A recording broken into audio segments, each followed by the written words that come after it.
Valencia Lakes Military Veterans Club's ceremony in commemoration of the 75th anniversary of the formal surrender of the Japanese in Tokyo Bay on September 2nd, 1945. A few months ago, Joe Lumia, our vice president, and Michelle Schaefer, our former president, suggested that we do this ceremony, and they took it on, and they are the directors and producers of it. But it's important to remember that this ceremony was the conclusion of World War II. It occurred in Tokyo Bay. A great part of the American fleet was assembled in the bay, along with some of the major players from the military side. General MacArthur accepted the surrender by the Japanese government. General Wainwright, who had been a prisoner after the surrender of Corregidor, was there, and a number of other luminaries, including Admiral Nimitz.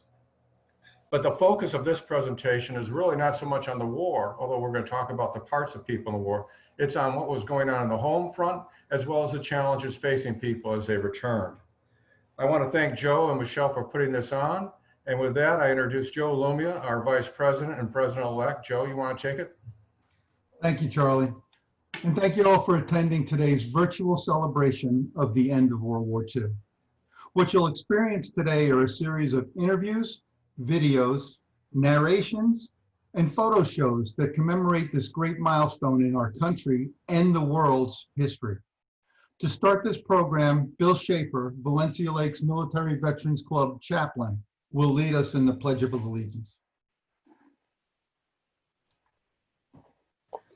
My name is Bill Schaefer, and I am the chaplain for the Military Veterans Club. Would you please join me and stand, if you can, in the Pledge of Allegiance? I pledge allegiance to the flag of the United States of America and to the republic for which it stands, one nation, under God, indivisible, with liberty and justice for all. We're blessed to have some World War II veterans still living amongst us here in Valencia Lakes.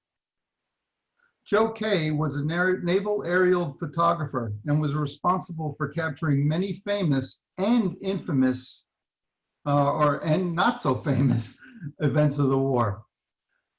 Ralph McAlpine was an Army soldier stationed over in Europe, and he was quoted as saying, "From England to France to Belgium to Holland to Germany, I saw the world at a very young age." Ralph McAlpine and Joe Kay are still active in the community and the club. If you ever have a chance to stop and talk with our World War II veterans, please do so. Their stories are fascinating. As many of us have family members that were veterans of World War II who are no longer with us, while we're not able to mention them all today, some of those from our community are Bill Ethington, Thomas Anderson, and Harvey Cantor. Michelle Schaefer recently spoke about Harvey Cantor and Bill Ethington. Here is the narrative from those. Harvey Cantor was a kind and gentle man with a wonderful sense of humor and great humility. He was 15 years old when he joined the Royal Canadian Air Force in 1940. Canada was part of the British Empire and was already engaged in the war in Europe. In 1942, Harvey returned to the United States and joined the Army. Assigned to the 101st Airborne Screaming Eagles, he eventually deployed to England. On the night of June 5th, 1944, he made his first combat jump behind enemy lines in advance of the D-Day landings. Later, he went to Holland, liberating Eindhoven as part of Operation Market Garden, where the 101st fought 73 days without relief. During the Battle of the Bulge, the 101st Airborne held the city of Bastogne. After Bastogne, the unit moved to the Alsace, and in April 1945, the division was in Berchtesgaden, where they spent their days hunting Nazi leaders in hiding. After the war, they remained in Europe as part of the Army of Occupation and trained for deployment in the Pacific. The surrender of Japan in August 1945 made that unnecessary. Harvey was just 16 years old when he jumped into France, 17 when the war ended in May 1945. He had a distinguished career with the 101st. For his service, he was awarded a Purple Heart with 2 oak leaf clusters, the Presidential Unit Citation with 2 oak leaf clusters, denoting the valuable contributions the 101st had made. He also earned a Bronze Star, awarded for heroic achievement, and the Silver Star with an oak leaf cluster that is awarded for gallantry in combat and is the 3rd highest military honor. As we remember the conclusion of the Second World War, it's important to recognize the contributions of men like Harvey.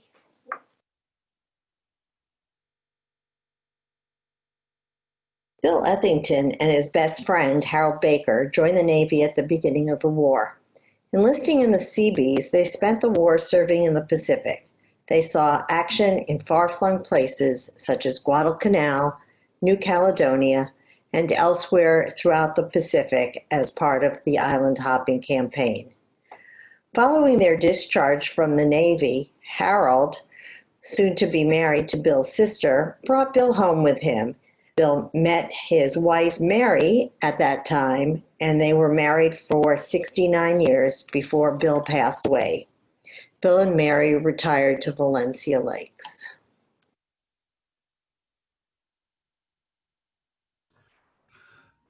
I had the pleasure to interview Rich Stern about his dad, Otto Stern. Listen with me as he talks about his dad's story. Good day, I'm Joe Lumia, the Vice President of the Military Veterans Club, and I'm here virtually with Rich Stern, one of our neighbors in Valencia Lakes. Rich has graciously agreed to an interview to tell us his dad's story, a World War II veteran who came to the U.S. in some very daring times. Rich, welcome, and thank you for taking the time to participate in the 75th anniversary of the end of World War II and sharing your dad's story with us. Well, thank you, Joe, and thank the Military Veterans Club. I think this is a wonderful tribute to the men and women who served in World War II. So tell me a little bit about your family and their immigration to the U.S. My dad, his mother, his brother, and his grandmother immigrated to the U.S. in 1937. A relative who had come about a generation prior to my dad lived in the Chicago area, had the foresight to see what was happening in Europe, and encouraged my grandmother to bring her family to the south side of Chicago. In those days, there were immigration quotas. They had to act quickly in order to comply with the quotas, which were reaching a maximum for Germans in 1937. So they left with almost none of their belongings. My dad's father had died in 1929, and they arrived in the Hyde Park community of Chicago in late 1937. And it was fortuitous because a lot of his relatives, where he came from in Roth, Germany, which is spelled R-O-T-H, perished in the concentration camps. And Roth is a little hamlet about halfway between Marburg and Gießen, an hour and a half north of Frankfurt. And about a third of the people who lived in Roth were Jews, and only about 25 of them survived the war. The rest were ended up transported to concentration camps. What made him decide to join the military? Immediately after Pearl Harbor, when the United States declared war in Europe and Japan, he tried to enlist. He had just graduated, and his application was deferred because of his German ancestry. He hadn't been here quite 4 years. His English, I'm told, was okay, but there was concern. And he made additional attempts to try to get in. He wanted to go to Europe. He wanted to fight the Nazis because he ended up having to immigrate because of the Nazis. So after several attempts, ironically, in early 1943, they sent him a draft letter after rejecting multiple applications to enlist. And that's how he ended up in the military. They hadn't decided if they were going to use him in a combat role or as a translator. He was at Camp McCoy in California. He went to something called the Army Specialized Training Program at Stanford University and the University of Idaho, and then finally ended up at Fort Leonard Wood in Missouri. And this was in early 1944. Immediately after D-Day, he was deployed to France with a frontline rifle company with the 70th Infantry. And he was transported then over a period of several months to northeast France and ended up on the front lines of the Battle of the Bulge. I don't know if anybody has noticed over your shoulder there that there's a couple of military awards that he received. Can you tell us about those? Yeah, he was on this frontline rifle company and had fought for several weeks. I think the Battle of the Bulge was protracted. I think it lasted about 3 months. And on the third or fourth day, they were near the Maginot Line in the Sarre Basin, and he took a bullet in his lower back and was awarded a Purple Heart. He was in the infirmary for a whole day, and then he was re-embedded with his unit. He actually was chronicled in a book with 27 other German Jews who ended up in the military. I don't know if you can see it. It's called, you can't see it, can you? It's called The Enemy Within. And it's about these Jews' experience after joining the military. Probably the most prominent person profiled was Henry Kissinger. But my dad is actually quoted in that book about his experience. And if I can, I'll take a minute and read it to you. He said it was this was after he had been injured and re-embedded with the 70th Infantry Rifle Company. It was brutal fighting, mostly house to house, when we took Forbach, which is a community, I believe, in southern Germany.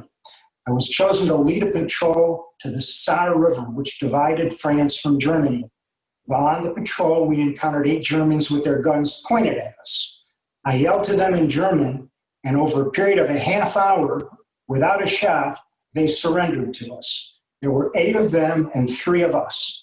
We escorted them back to our unit, and for this I was awarded a Bronze Star. A few days later, Patton's Third Army had fought its way to us, and we merged. They had taken a few high-level prisoners, mostly colonels and generals in the German army. And one of the officers needed someone who spoke German and English, and my dad's senior sergeant, a gentleman named Kim, volunteered my dad. My dad ended up interrogating the German officers, and he was confiscated by the 3rd Battalion Company headquarters. So it was a period of about 3 months when he was very active, being moved around, and he found time in there to use his brain instead of his gun to get some Germans to surrender. I guess in those days that warranted a Bronze Star. Wow, quite a story. Are there any other comments? My dad was, like many of the people of that generation, very soft-spoken, a very gentle soul, probably one of the gentlest human beings I've ever met. And it's incongruous to me that he was carrying around a rifle and shooting people in World War II, but he did. But I think his stoicism, the dignity and quiet strength he exhibited his entire life was really representative of the men and women that served. You know, I think of Tom Brokaw's book, The Greatest Generation, and I'm proud that my dad was part of that generation, and I'm proud of all the men and women who literally saved the world. I don't believe we would be here today, at least in Valencia Lakes, enjoying our lives, notwithstanding COVID, were it not for those men and women. And thank you for the opportunity of letting me talk about my dad. Thank you, Rich, and thank you, Otto, for your service. You captured it very well, Rich, when you said it was hard for you to comprehend how he could take a gun and shoot at someone. However, the reason he awarded the Bronze Star was because he was able to win using his mouth, and I think that encapsulates a very good picture of your father. How he was able to go to the gun when necessary, but use his words when necessary. And his words are what made some of the biggest impact. So Rich, thank you so much for this this time you've taken to share about your dad. We honor him. We honor all other veterans of World War II. Thank you and have a wonderful day. Thank you, Joe. Appreciate it. Please enjoy the following photo slideshow, set to music by singer Vera Lynn. Miss Lynn passed away just this past June 18th at 103 years old. See if you can recognize any pictures.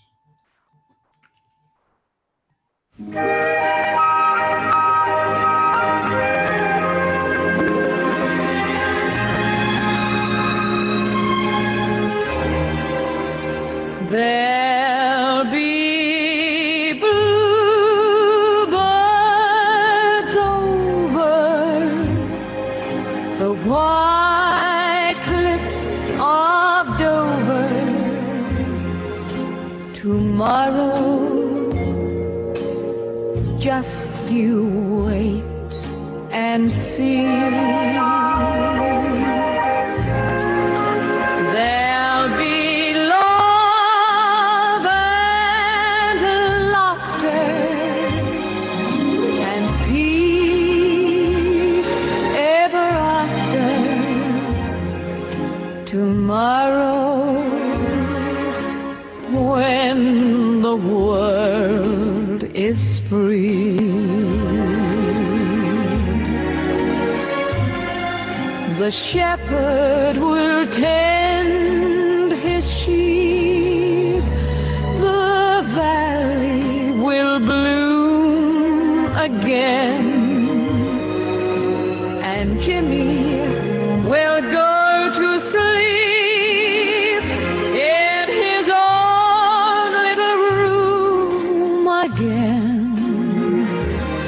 There'll be bluebirds over the white cliffs of Dover tomorrow. Just you wait and see. The shepherd will tend his sheep, the valley will bloom again, and Jimmy will go to sleep in his own little room again. There'll be bluebirds over the white cliffs of Dover tomorrow. Just you wait and see.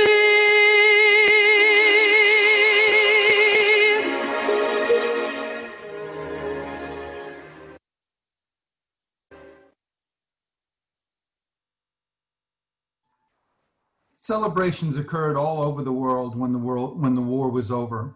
Here are just a few videos from the end of both the war in the Pacific and the war in Europe, culminating with the infamous event that happened in Tokyo Harbor.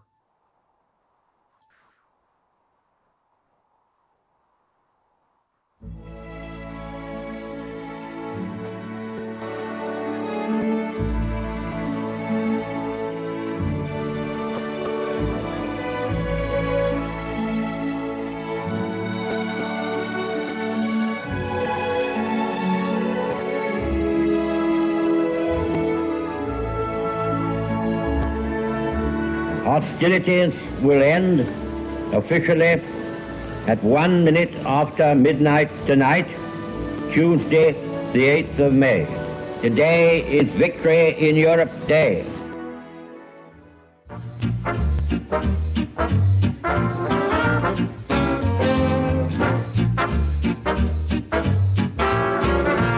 Meanwhile, of course, Londoners had begun their non-stop two-day celebration.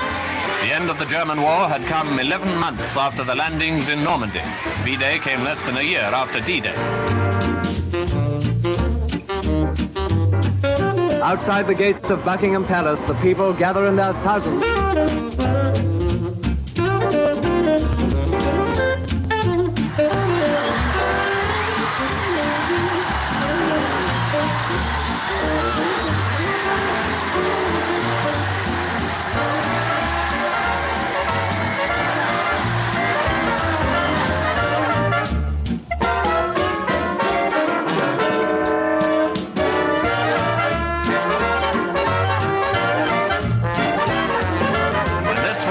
In the West End. All over the capital, as indeed in towns and cities throughout the country, it was the same story.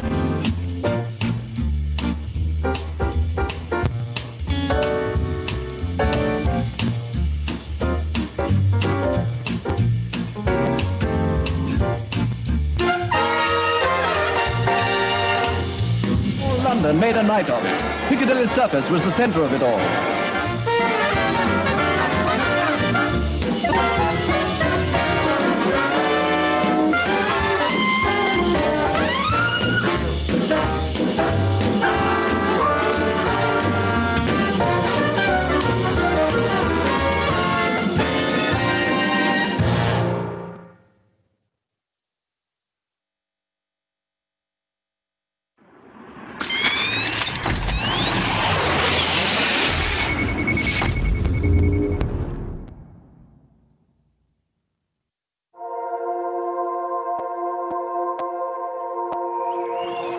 It was a long road to Tokyo and a bloody one. We shall not forget Pearl Harbor. The evil done by the Japanese warlords can never be repaired or forgotten. But their power to destroy and kill has been taken from them. Their armies and what is left of their navy are now impotent. Our first thoughts, of course, go out to those of our loved ones who have been killed or maimed in this terrible war. On land and sea and in the air, American men and women have given their lives so that this day of ultimate victory might come and assure the survival of a civilized world.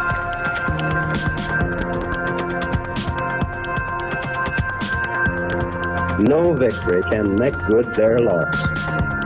We think of those whom death in this war has hurt, taking from them fathers, husbands, sons, brothers, and sisters whom they love. No victory can bring back the faces they long to see.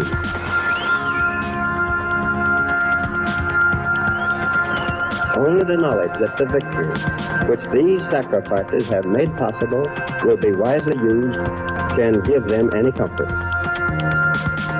It is our responsibility, ours the living, to see to it that this victory shall be a monument worthy of the dead who died to win it. And so on VJ Day, we take renewed faith and pride in our own way of life. God's help has brought us to this day of victory.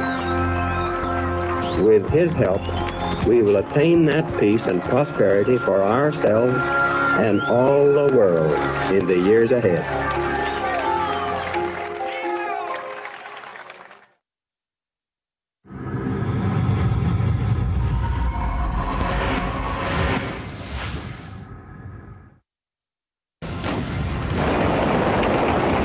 World War II in the Pacific, 4 years of bloody hell, came to an end here.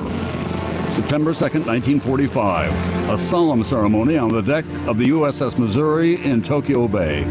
A mighty warship and a peace to celebrate. The ship was packed with hundreds of sailors, Marines, reporters, cameramen, and top military brass with legendary names: Nimitz, Halsey, Wainwright, McCain. Representatives of 9 Allied nations and Supreme Allied Commander General Douglas MacArthur. Just before 9 that morning, the Japanese representatives approached the Missouri. They boarded in silence, took their places, and the brief ceremony began.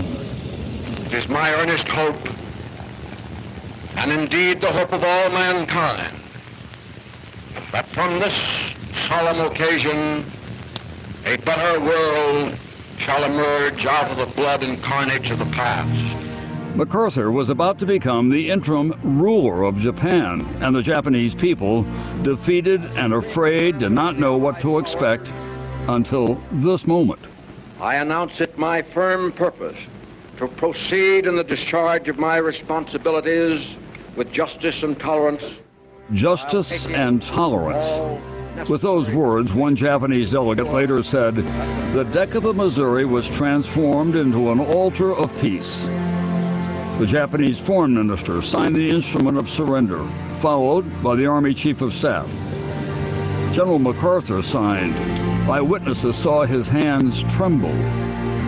The Allied nations signed as well, bearing witness to the end of the worst war in human history. World War II finally was over. Let us pray that peace be now restored to the world, and that God will preserve it always. These proceedings are closed. At that moment, as if on cue, the sun came out, and as the Japanese departed, a stunning aerial display. More than 2,000 Allied aircraft flew in formation over the Missouri. In Washington, President Harry Truman marked the moment. The thoughts and hopes of all America, indeed of all the civilized world, are centered tonight on the battleship Missouri. It was no accident that the surrender took place aboard the Missouri. The ship was named for Truman's home state. The previous year, then Senator Truman watched his daughter christen the Missouri as it was launched into New York Harbor. Just weeks after the surrender, the ship was back in New York, welcomed by thousands, including President Truman. He visited the spot where the war had ended. He sat at the surrender table to sign the guest book and described it as the happiest day of his life. Today, with this plaque marking its now famous deck, the Missouri is anchored where World War II began for the United States. Mighty Mo now stands proudly and at peace at Pearl Harbor. Hey, NBC News fans, thanks for checking out our YouTube channel. Michelle Schaefer told me a story about her uncle, Morty Grossman, in some boots. Listen with me.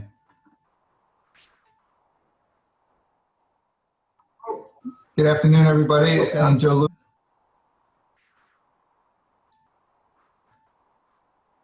Let me back that up here. I got well ahead of myself. I had an opportunity to talk with John Bernstein about his father. Listen with me on that. I'm here with John Bernstein to talk a little bit about his dad and what he did in World War II and stories that he had to tell. So, John, thank you very much for participating with us. Question for you. Tell me a little bit about your dad, where he came from and why he joined. Well, my dad was born in 1924. He grew up on the Lower East Side in New York City. He enlisted in the Army in 1942 prior to his 18th birthday, so I'm not exactly sure how that happened. But I think after Pearl Harbor, he was called to action like so many folks were. He did his basic training in Fort Benning, Georgia, and was in the Army Air Corps. Well, he was lucky enough to be under the command of General Chenault and his famous Flying Tiger Squadron. They were a transport division, and his area of operation was flying over the Himalayas in old B-3s, I guess, or B-17s perhaps, transporting material from India to the nationalist Chinese who were fighting with us under General Chiang Kai-shek. Did your dad share any other stories with you? Well, he did share a number of stories. I think he was, like many folks, modest, and there wasn't perhaps something that he wanted to put behind him. But there were two interesting stories. The first of which was he tells a story of they were in these very slow transport planes, and they flew fairly low to stay out of the Japanese radar. But one day, a Japanese Zero found them and pursued them. And the pilot, my dad was a technical sergeant. He was involved in the mechanics, but not involved with the flying of the airplane. But the Japanese Zero took off after them and shot them down. Dad had to bail out. He landed in a tree and survived. I think he, broke a couple of bones, but it wasn't enough to get him shipped back to the States. He mended, got his Purple Heart, and went back into service. So that was an interesting story. The second interesting story that he always told me, which I always got a kick out of, was that Chiang Kai-shek had a very interesting relationship with the United States government.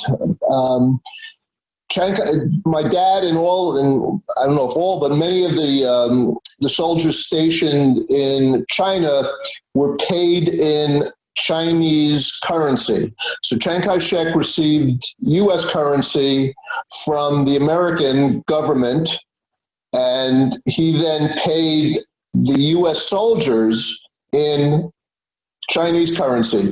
And the Chinese currency had so much value that Dad said that they used to stick it in their shoes for insulation, and also put it in the walls of the barracks for insulation as well, because they would have much rather been paid in Uncle Sam dollars than Chinese yen, but that was the deal that Chiang Kai-shek struck with the government, have a presence in China.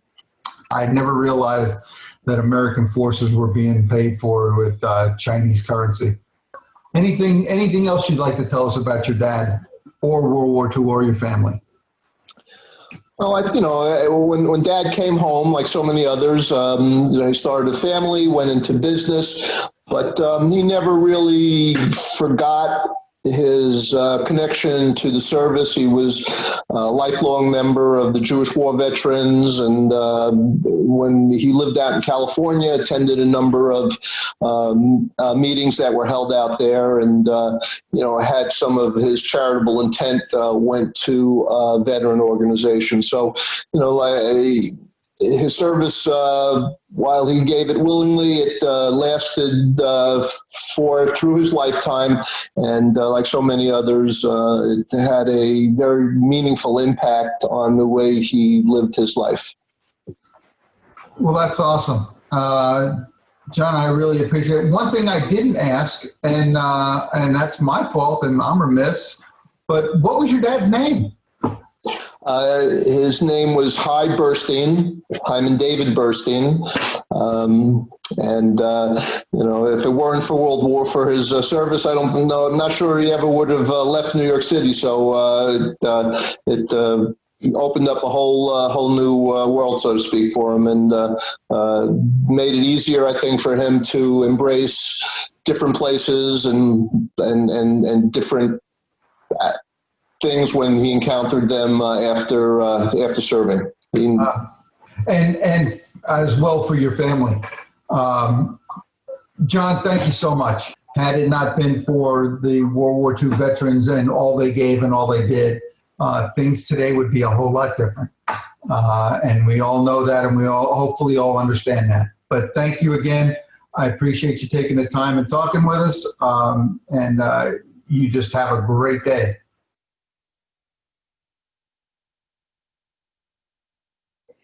Martin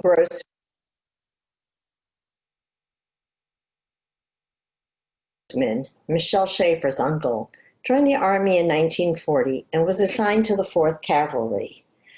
Initially training at Fort Riley, Kansas, he learned to be a horse soldier. The regiment was redesignated as a horse mechanized corps reconnaissance regiment in 1942 and sent to Fort Irwin to train. In late 1943, they traveled by train to New York to board a troop ship bound for England. Troop movements were secret, yet somehow my grandmother found out and met the train at Penn Station, bidding my uncle farewell and good luck. On D-Day 1944, the regiment was responsible for capturing the Ile Sainte-Marie, 6,000 yards off Utah Beach, which was part of the German defenses of the Normandy coast. Later, corresponding via email, she received a request for overboots needed to keep his feet dry during the wet and snowy fall and winter. Fearing pilferage of such a desirable item, my grandmother sent them in separate packages, knowing full well that one boot would be of little use without its mate. My uncle received the packages 2 weeks apart and apparently had dry feet through the campaigns that included the Battle of the Bulge. My dad, Peter Vincent Lumia, was a World War II Army medic who served in the South Pacific. I don't know much about his service, something I regret not asking him when he was alive. But I do know that he brought home a Japanese rifle, a German helmet, and a US bayonet. Now, I guess my first question to him would have been, how? As a kid, I always remembered trying to get that bayonet to fit on the rifle, but I was never able to. Dad was also very good at taking care of my bumps and bruises. I guess I know why. Many of our World War II veterans are memorialized in bricks around our Circle of Honor, including my dad. This is his brick that I had placed just this year, along with my brother and my bricks that are represented here as well. Minorities play a vital role in the war, breaking the mold for the way things were and paving the way for the way things are today. Some are famous, some are not, but all are key to the victory that our nation realized. In the following videos, you'll see some of the nation's finest groups, minorities in the military, yes, but only until that mold was broken. Their contributions were legendary, and their successes were many. Some of these groups were the Native American Code Talkers, Tuskegee Airmen, Women's Air Force Service Pilots, and the Black Women's Mail Service. I'll follow it up talking about the Red Ball Express. There were many other minority groups that contributed to the war effort, but we'll take a quick look at those first four. The first is presented by Peter McDonald, a native Navajo code talker who joined at the age of 15 to help develop the secret code. He then served with the 6th Marine Division from 1944 to 1946. The videos following that will have their own lead-in introductions.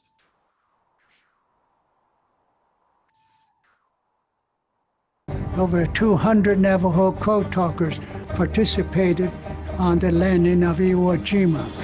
5th Marine Division were on the north side of the island. A company of Marines were pinned down real badly. They were being fired upon from 3 different directions. Mortar shells were being dropped down. They were hunkering desperately in their foxhole. Company commander wrote down a message asking for help, handed to a Navajo code talker. This is what the Navajo code talker said. This is the actual message that was sent on Iwo. Tepe ana hachipi datish kahi de na sonse taji chochin sita sa ta asta na ki shash. What does that mean? This is what he said in Navajo. Sheep, eyes, nose, deer, destroyer, tea, mouse, turkey, onion, sick horse, 3, 6, 2, bear. As each Navajo word came through the air, the code talker down at the beach command post, he writes it down in English. What did he write down? Send demolition team to Hill 362B. There were 3 hills on the north side, 362A, 362B, and 362C. Beneath 362B was the problem. This message took 20 seconds. After 20 seconds, each command post organized a rescue team to save that company of Marines. If that message was sent in English code, it would have taken 30 minutes. 20 seconds in Navajo, 30 minutes in English code. Those guys pinned down on north side didn't have 30 minutes. Without Navajo, Marines would never have taken the island of Iwo Jima. That's how critical Navajo code was to the war in the Pacific. And we should never forget what war is. War is something that nobody wants. It's bad, it's ugly. But so long as we are together, no matter what nationality you are, if you are American and love this country, we all have to stick together to keep this nation strong. Our freedom and liberty means so much, meant so much for those who never made it home. So it's up to us now to keep this nation strong and prosperous.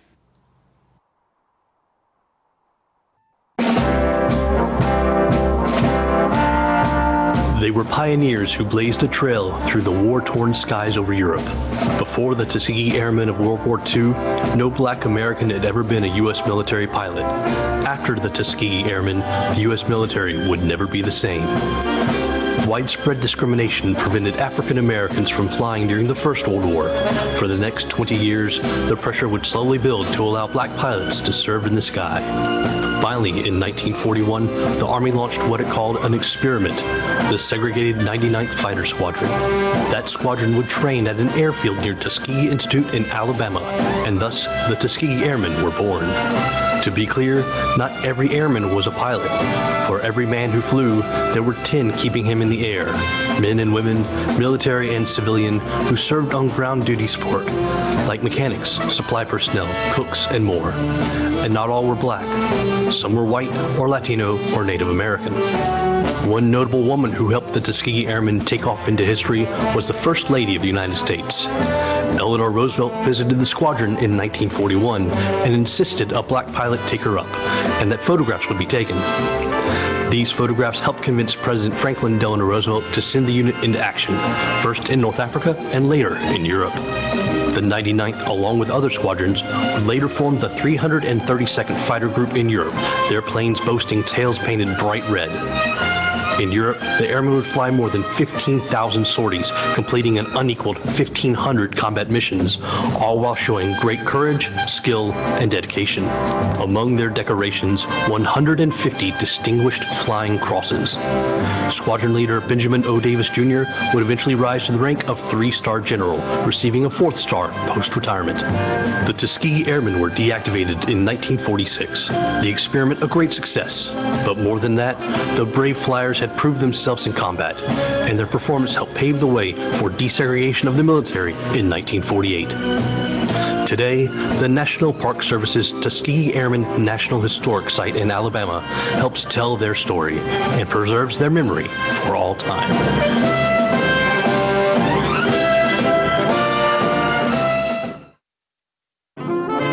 As a means to free up male pilots for combat duties, Women Air Force Service Pilots, or WASP, were formed in 1943.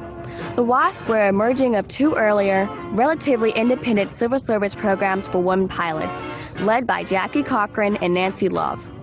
This group of women were the first licensed female pilots in the United States to fly military airplanes for military service.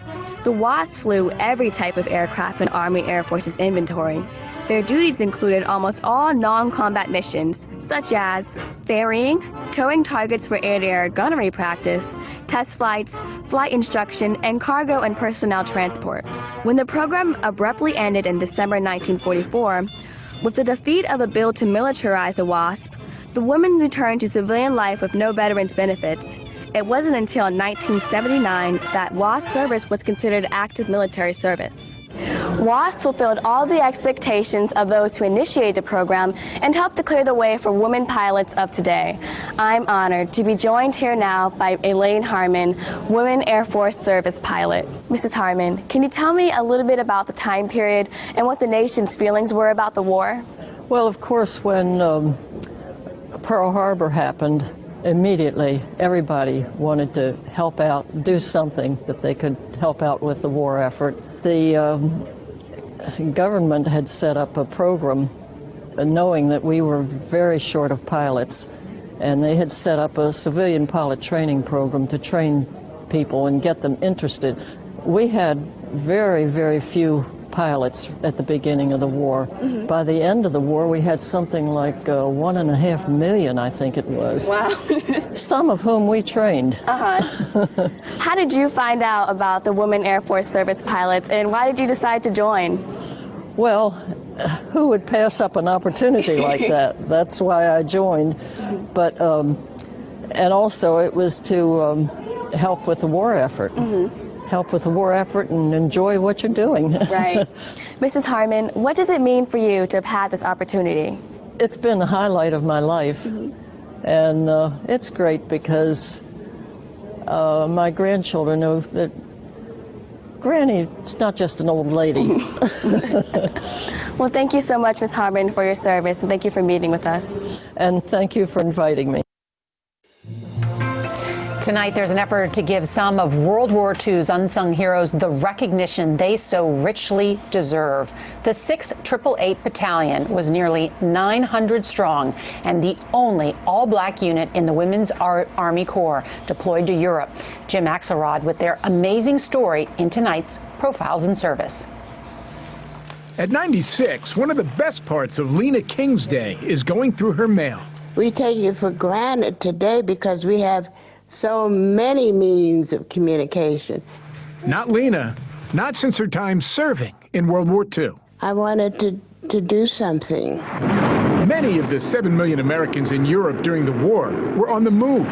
Tracking them down for mail call was overwhelming. Not getting any mail, your morale is really going to be low. In February 1945, Lena King and 854 other members of the 6888 Central Postal Directory Battalion shipped out to Birmingham, England, where mail had piled up. How bad was the backlog? The mail was stacked almost to the top of the hangar. 2, maybe 3 years backlog of mail. They worked 3 shifts a day, 7 days a week, while bombs dropped all around them, processing 17 million pieces of mail. They had asked if we could get it done in about 6 months. We were able to get it done in 3 months. Then it was off to France, unclogging another mess. But rather than gratitude, the women of the all-black 6888 confronted something else. And I met one white American soldier. The first thing that came out of his mouth, he said, "What are you doing here, nigger?" And all you were doing was trying to get letters to the front. We're trying to get letters to people like him. Because they didn't get any parades then, I like to call them pioneer patriots. Retired Army Colonel Edna Cummings would like to see them recognized with a Congressional Gold Medal now. During a time where they were denied basic liberties as Americans, they still wanted to serve the United States. Nearly 3/4 of a century later, this veteran recalls her service with pride. Well, that made me feel good, that I had done my part. Her part, enduring racism while she kept morale blooming at a time we needed it most. Jim Axelrod, CBS News, Las Vegas. Another notable group comprised of 75 to 90% Black American soldiers was the U.S. Army Transportation Corps' mission referred to as the Red Ball Express. The Red Ball Express was a famed truck convoy system that supplied the Allied forces moving quickly through Europe after breaking out from the D-Day beaches in Normandy in 1944. To expedite cargo shipment to the front, trucks emblazoned with red balls attached above the front bumper followed a similarly marked route that was closed to civilian traffic. This route was one way. The trucks also had priority on regular roads. This 24-hour-a-day, 81-day transportation effort along the Red Ball Highway, hauling 1/2 million tons of material, which kept forward units supplied with fuel, ammunition, food, and other essentials until the railroad was reestablished.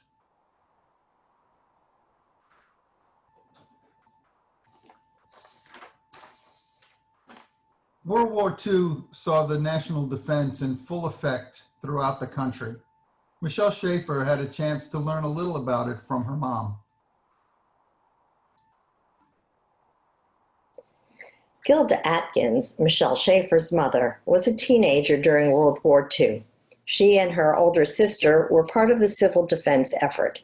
The Office of Civil Defense was charged with promoting protective measures, mobilizing the populace in the event of a threat, and elevating morale. Over 10 million Americans volunteered and were trained in a wide variety of duties.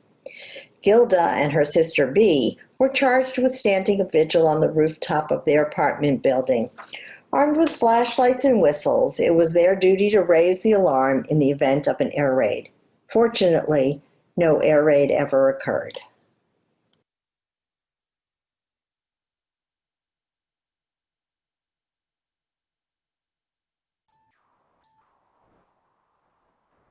As we bring this celebration to an end, here's a tribute to our World War II veterans, followed by a short video tribute to our flag, Old Glory, flying free today because of those brave veterans and families from World War II, the greatest generation.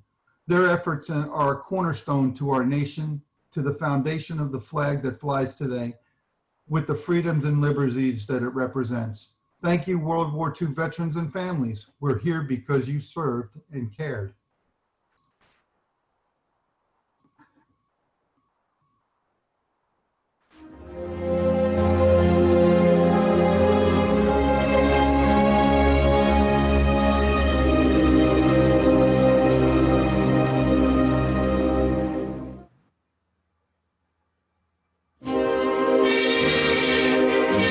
We interrupt this program to bring you a special news bulletin. The Japanese have attacked Pearl Harbor, Hawaii by air.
I would like for you to know that I believe that if our flag could speak, these are the words that it would say.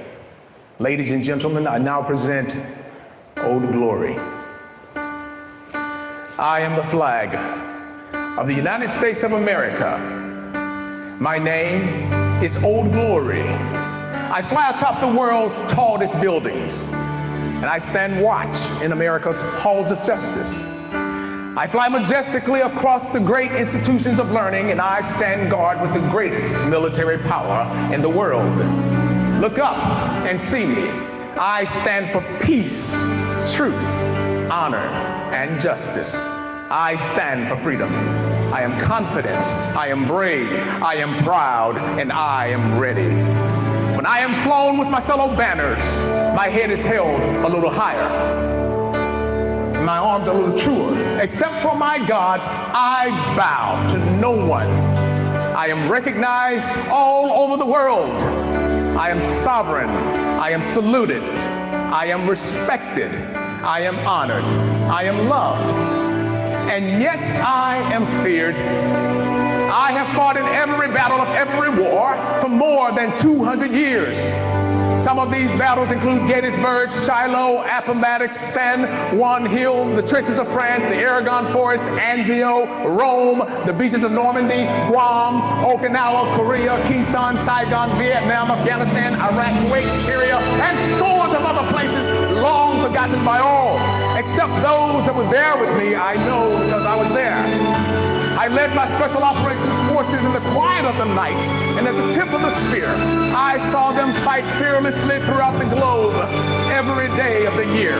I watched over them even during the casualties of Desert One, and they still loved me. I was on a small hill, Iwo Jima. I was dirty, battle-worn, tired. But my soldiers and my sailors, my airmen, my Coast Guardsmen, my Marines, they all cheered me, and I was so very proud. I was at Ground Zero in New York City on September the 11th as cowardly fanatics attacked America.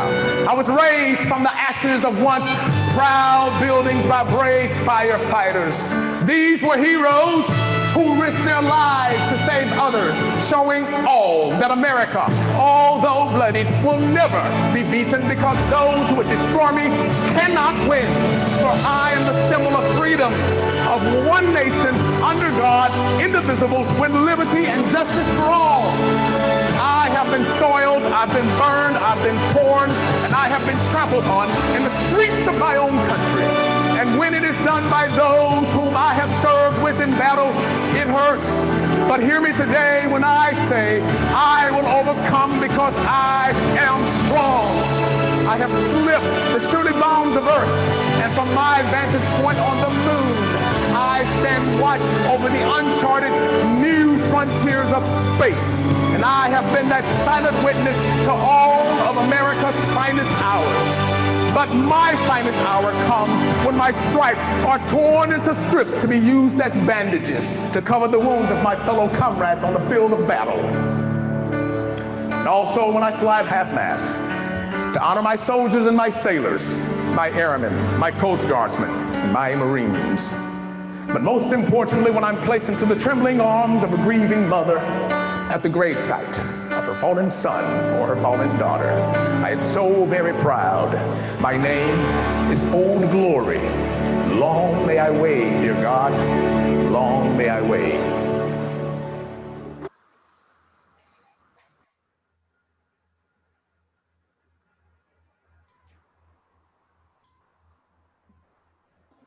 On behalf of the Valencia Lakes Military Veterans Club, I'd like to thank the World War II veterans and families, guest interviewees, co-event narrator Michelle Schaefer, other board members, content contributors, and all members and supporters of the Military Veterans Club. God bless our veterans. God bless our nation. Thank you all for joining in this celebration, and have a wonderful day. Thank you, Joe. Thank you, Michelle. Great job. Great job.